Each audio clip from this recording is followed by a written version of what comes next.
What is a part of history that we consider to be a fact, but is 100% fake? Einstein never failed math. The rumor started from Ripley's Believe It or Not, and Einstein actually responded to them saying, "I never failed in mathematics. Before I was 15 I had mastered differential and integral calculus." He wasn't very good at the non-science related classes though, and did fail French. I'm so confused about Einstein and Ripley's Believe It or Not existing at the same time. Well, Einstein died in 1955. He saw Looney Tunes cartoons and probably heard rock and roll. Ripley's Believe It or Not actually started December 19, 1918. It's weird to think, but it's over 100 years old. Believe it or not, George isn't at home. He was alive for the Brown v. Board of Education Supreme Court case. American segregation broadly led him to seek out black colleges to guest lecture. You think that is freaky? There was a 22-year window in which a samurai could have sent a fax to Abraham Lincoln. That Hitler was a raging, shouting maniac in person. I think we want to believe that he would be that way because the idea that someone who was polite and low-key could be so evil is really disturbing. According to his personal secretary and many people who knew him, Hitler rarely showed anger and was subdued but friendly in private. Traudl Junge was there during the incident that inspired the scene in the movie Downfall that became a meme, and she said that she was completely shocked to hear Hitler raise his voice. She had worked for him for over 2 years. I think that's mainly due to his speeches and the clips of him clearly on amphetamines. You would think that because most of the time you see a Hitler speech, you are getting a short clip of the end of the speech. He was a very gifted and very theatrical speaker. His intent was to provoke emotion in the crowd, and he would work up to the dramatic parts. If you watch the whole thing, and understand the language, you see the whole effect he is working up to. You only see the last 2 minutes and he looks like a raving lunatic. He also got an acting, speaking coach after the beer hall putsch. Those speeches are planned for effect and he was trained to do them. Whether you're a teacher, a politician, an actor, musician, or just giving a presentation at work, if there is an audience in front of you, you'd better be performing. I don't mean being inauthentic, but you better put some showmanship. At least if you want anyone to listen and remember a word you say. Ninjas dressed in all black to stay stealthy in the night or something like that. Ninjas dress like normal people to blend in. The all-black look stemmed from Japanese theater to make it more obvious to the audience who the ninjas were. If they wore all black it'd be quite obvious and they'd stick out like a sore thumb. Edit, most of you pointed out it also came from stagehands. That makes a lot of sense too. Wasn't it that the all-black look was worn by the people moving the props in Japanese theater? And then in some plays there was a twist that one of those prop holders attacked the protagonist? That's what I was led to believe. Because they were unseen, people mistake ninjas wearing that when they were in reality unseen because they blended in with people wearing normal things, not the background of a stage production. General public not being aware that classical Greece and Rome had colored paints all over those statues, much less colored dyes in their clothes. Edit, point being, we tend to believe that there was a lot of white in the classical period, which isn't actually the case. The Chinese terracotta army was also originally painted. Yep, upon unearthing them it destroyed the paint almost immediately. What's crazy is that it's only one of many still buried pits that surround Qin Shi Huang's mausoleum. The mausoleum itself is underground and looks like a big hill since it's a pyramid. Until foolproof methods for preservation are figured out it'll likely remain unexcavated. But there's something of a debate because it's in a region with high seismic activity, and by leaving it as is there's a risk everything could be destroyed by an earthquake, so it may be better to take the risk of losing some preservation to save the whole and add that knowledge. Related to Rome, gladiators used to advertise for local blacksmiths who provided them armor and weapons. Ridley Scott intended to portray this in Gladiator, but left it out because he felt people wouldn't believe it. This battle was brought to you by In Curso Umber Leisure. Are you not entertained? Because the armor today is brought to you by the finest of blacksmiths from Raid Shadow Legends. The traditional image of Socrates lecturing in a white toga is all wrong, it should actually be tie-dyed. Now I imagine Socrates looking all hippie-like with a ponytail, round glasses and tie-dyed togas. I'm telling you man, the only true wisdom is like, in knowing you know nothing dude. The Boston Tea Party didn't have some grand celebration. A lot of the colonists were confused and it's recorded as one of Boston's most quiet nights. There were so many loyalists throughout the American Revolution. The Sons of Liberty were a small group of complete radicals that roped the entirety of colonial America, for lack of a better term, into a war that many of them did not really support. In AP US history they told us 1/3 wanted independence, 1/3 were loyalists, and the rest didn't care. That's true for many revolutions. Most people just don't care. It also is a lesson of how even a minority can seize power and make the rest of the people go along with it.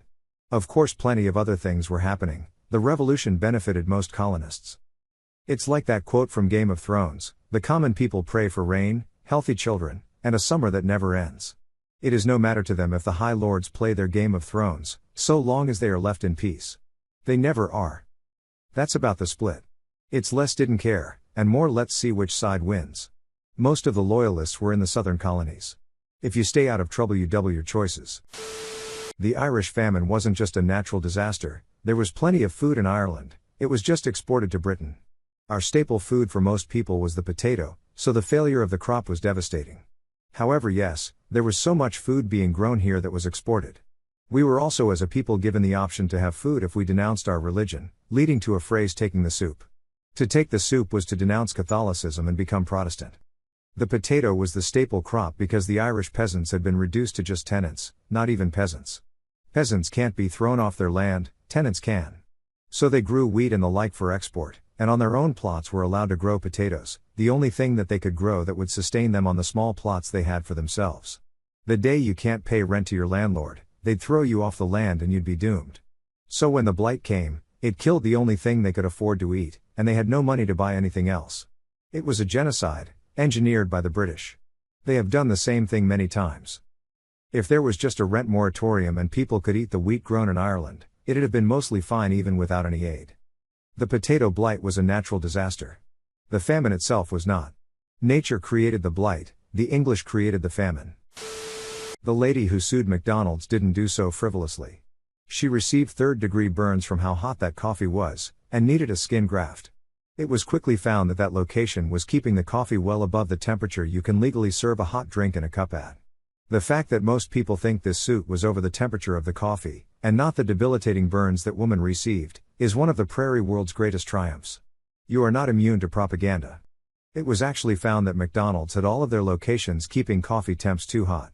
Multiple reports of burns were placed before the main incident and were just settled out of court and ignored by the corporation. The poor woman just wanted enough money to cover her medical bills and nothing more originally.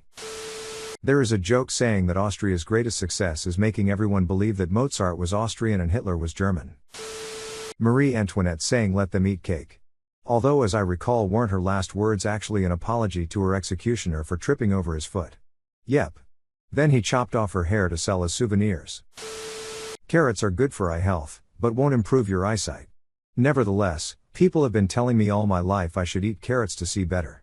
The reason people think that is during World War II the Royal Air Force had this new radar system and they didn't want the Germans to know about it, so they spread the rumor that the reason their pilots could find their planes so fast was that they ate carrots. Carrots are good for your eyes. Ever seen a rabbit with glasses? Okay. This is double funny in this thread because the only reason people think rabbits regularly eat carrots is due to Bugs Bunny cartoons. Bugs Bunny is also the reason Nimrod is now used as an insult. He sarcastically called Elmer Fudd Nimrod, a mighty hunter in the Bible. Whatever the duck is on the History Channel nowadays. I know the exact moment I gave up on the History Channel. A guy came into a pawn shop with a uniform and said, "It's from the war with the Philippines." The guy in the shop said, "There's no such thing as the war with the Philippines. My undergrad senior thesis was on the Philippine-American War. It ain't even historical anymore, they should rename it as the Whatever We Feel Like It channel." Seriously. Like when the fuck did the History Channel become fan fiction? According to some experts roughly 15 to 20 years ago, which really accelerated over the last 10. But according to ancient alien theorists this could all be tied to events from over 10,000 years ago, the Bermuda Tetrahedron, and a cabal of cross-dimensional big feet beings called the Stoidae. Paul Revere did not run around Massachusetts shouting the British are coming because if he did everyone would look at him like he'd lost his mind. Almost everyone in the colonies was British. He actually said, "The regulars are coming." He also only carried that message for a small stretch of the ride. There were about a half dozen messengers passing it along. We remember Paul Revere as the only rider because, no joke, his name fit best in Longfellow's poem. Ned Kelly's last words being "such is life." That was made up by the reporter. So many Aussies have it tattooed or have big stickers on their 4x4s. But I guess, oh well, doesn't have the same ring to it. That people use swords and axes all the time. Spears. It's spears, most of human history has been spears. Vikings used spears, samurai and knights used spears. Hell, bayonets exist because people felt you always need a spear, even with a rifle in your hand. William Blake said, when the stars threw down their spears, and watered heaven with their tears. Which is stupid. No one throws down their spear. Spears are great for poking people to death.